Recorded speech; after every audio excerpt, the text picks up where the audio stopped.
நமச்சிவாய வாழ்க. நாதன்தாள் வாழ்க. இமைப்பொழுதும் என் நெஞ்சில் நீங்காதான் தாழ் வாழ்க. வாழ்க வளமுடன். அனைவருக்கும் இனிய வணக்கங்கள். ஜோதிட சாஸ்திரம் 27 நட்சத்திரங்களையும் 12 ராசிகளையும் நவ கிரகங்களையும் அடிப்படையாக கொண்டுதான் இயங்கி வருகின்றன. இதில் நவக்கிரகங்கள் ஒவ்வொன்றும் ஒவ்வொரு விதமான குணநலன்கள் கொண்டவை. நவ கிரகங்களில் குருவை அடுத்து இரண்டாவது சுப கிரகமாக திகழ்பவர் சுக்கிரன். தனகாரகன் குரு பகவான் பணத்தை தருகிறார் என்றால் அந்த பணத்தை சந்தோஷமான வழிகளில் செலவு செய்ய வைப்பவர் சுக்கிரன். ஒருவர் பணத்தை பற்றி கவலைப்படாமல் செலவு செய்கிறார் என்றால் அவர் சுக்கிரனின் ஆதிக்கத்தில் பிறந்தவர் என்பதை அவரின் ஜாதகத்தை பார்க்காமலே அறிந்து கொள்ளலாம். சுக்கிர பகவான் கலைகளுக்கு அதிபதி என்பதால் எழுத்து, இசை, பாடல், நடனம், நாடகம், பாட்டு, சினிமா ஆகியவற்றில் புகழ்பெற ஜாதகத்தில் சுக்கிரன் நல்ல நிலையில் இருக்க வேண்டும் என்பது அவசியம். சுக்கிர பகவான் ஜாதகத்தில் எந்த நிலையில் இருந்தாலும் ரிஷபம், துலாம், மிதுனம், கன்னி, மகரம் மற்றும் கும்பம் ஆகிய 6 ராசிக்காரர்களுக்கு துன்பத்தை விளைவிப்பதில்லை. ரிஷபத்திலும் துலாம் ராசியிலும் ஆட்சி பெறும் சுக்கிர பகவான் தனது எதிரியான குருவின் வீடான மீனத்தில் உச்சமடைகிறார். தனது நண்பனான புதனின் வீடான கன்னியில் நீசமடைகிறார். ஜாதகத்தில் சுக்கிரன் வலுவிழந்தால் அவரின் திருமண வாழ்க்கையில் தடைகள் ஏற்படும் வாய்ப்புகள் அதிகம். சுக்கிர பகவான் ஜூலை மாதம் 31ஆம் தேதி சிம்ம ராசிக்கு பயிற்சியாக போகிறார். காதல் கிரகமான சுக்கிர பகவான் நெருப்பு ராசியான சிம்மத்தில் புதனோடு கூட்டணி சேரப்போகிறார். ஜூலை மாதம் 31ஆம் தேதி இந்த சுக்கிர பயிற்சி நடைபெறுகிறது. ஆகஸ்ட் மாதம் 23ஆம் தேதி வரை சிம்மத்தில் சுக்கிர பகவான் சஞ்சரிப்பார். சுக்கிர பகவான் ஜூலை மாதம் இறுதியில் சிம்ம ராசியில் நுழைந்து புதனுடன் இணைய இருப்பதால் லட்சுமி நாராயண ராஜயோகம் உருவாகும். மேலும் ஆகஸ்ட் மாத மத்தியில் சூரியனும் சிம்ம ராசிக்கு வருவதால் சுக்கிராதித்ய ராஜயோகம் உருவாகும். புதன் சுக்கிரனோடு ஆட்சி பெற்ற சூரியனும் இணைவதால் உங்கள் ராசிக்கு என்ன பலன்கள் கிடைக்கப் போகிறது, எதில் எல்லாம் கவனமாக இருக்க வேண்டும் என்று பார்க்கலாம். உங்கள் வாழ்வில் வளமும் நலமும் செல்வ செழிப்பும் பெற்று வாழ்வின் உயரிய நிலையை அடைய எல்லாம் வல்ல எம்பெருமானை வேண்டி விரும்பி கேட்டுக்கொள்கிறேன். மேசராசி அன்பர்களே, உங்களுடைய ராசிக்கு 5ஆம் இடத்தில் சுக்கிரன் நுழைவதால் மிகப்பெரிய முன்னேற்றம் உண்டாகப் போகிறது. அதிசயமான காரியங்கள் நடைபெறப் போகிறது. திடீர் அதிர்ஷ்டங்களையும் தன வரவுகளையும் நீங்கள் எதிர்பார்க்கலாம். திருமணம் ஆனவர்களுக்கு உங்களுடைய வாழ்க்கை துணையின் குடும்பத்தாரிடமிருந்து நல்ல ஆதரவு கிடைக்கும். நீண்ட தூர பயணங்களை மேற்கொள்ள வழிவகை ஏற்படும். குடும்பத்தில் ஏற்பட்டு வந்த மனக்கசப்புகள் விலகும். தனவரவு தாராளமாக இருக்கும்.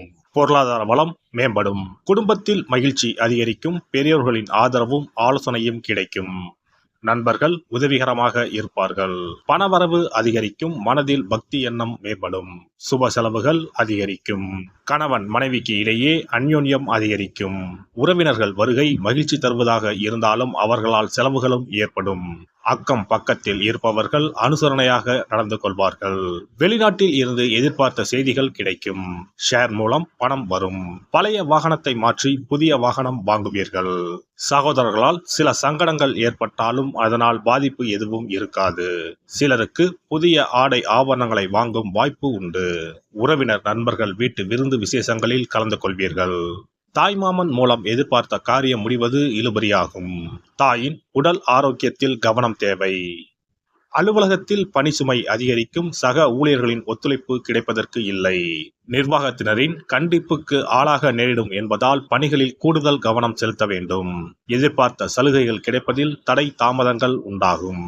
அலுவலக விஷயங்களை வெளியில் பேசுவதை தவிர்க்கவும்.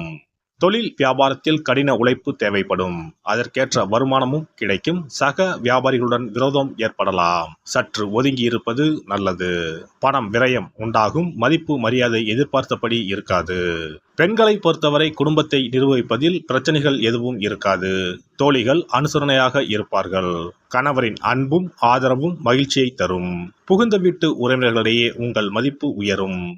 வேலைக்கு செல்லும் பெண்கள் தங்கள் பணிகளில் கூடுதல் கவனம் செலுத்த வேண்டியது அவசியம். சுக்கிர பகவானின் அருளை பெற கும்பகோணம் அருகே இருக்கும் சுக்கிரனுக்கு உரிய ஸ்தலமான கஞ்சனூர் சென்று வழிபட்டால் சிறப்பான பலன்களை பெறலாம். சென்னையில் இருப்பவர்கள் மாங்காட்டில் இருக்கும் வெள்ளீஸ்வரர் கோவிலுக்கோ மயிலாப்பூரில் இருக்கும் வெள்ளீஸ்வரர் கோவிலுக்கோ சென்று வழிபட்டால் சிறப்பான பலன்களை பெறலாம்.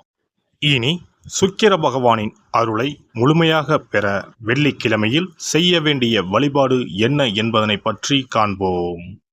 வெள்ளிக்கிழமை என்பது தெய்வ வழிபாட்டிற்கு உரிய நாளாகும். அதிலும் குறிப்பாக மகாலட்சுமியை வழிபடுவதற்கு சிறப்பான கிழமையாக கருதப்படுகிறது. நமக்கு செல்வத்தை வாரி வழங்கக்கூடிய மகாலட்சுமி தேவியும் குபேரனும் நம்முடைய பூர்வ ஜென்ம கர்ம வினைக்கு ஏற்ப பலாபலன்களை கொடுக்கிறார்கள். அதை அனுபவிக்க செய்யும் பொறுப்பு சுக்கிர பகவான் பார்த்து கொள்கிறார். ஒருவர் செல்வந்தராக இருப்பதற்கு ஜாதகத்தில் சுக்கிரன் அருள் கட்டாயம் இருக்க வேண்டும்.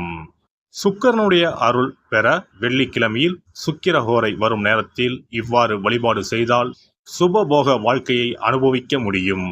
ஒருவருடைய ஜாதகத்தில் சுக்கிரன் நீச்சம் பெற்றால் உடல் ரீதியான ஆரோக்கிய ரீதியான பாதிப்புகள் ஏற்படும். சொத்து சுகங்கள் எவ்வளவு இருந்தாலும் அதை முழுமையாக அனுபவிக்க முடியாமல் செய்துவிடும்.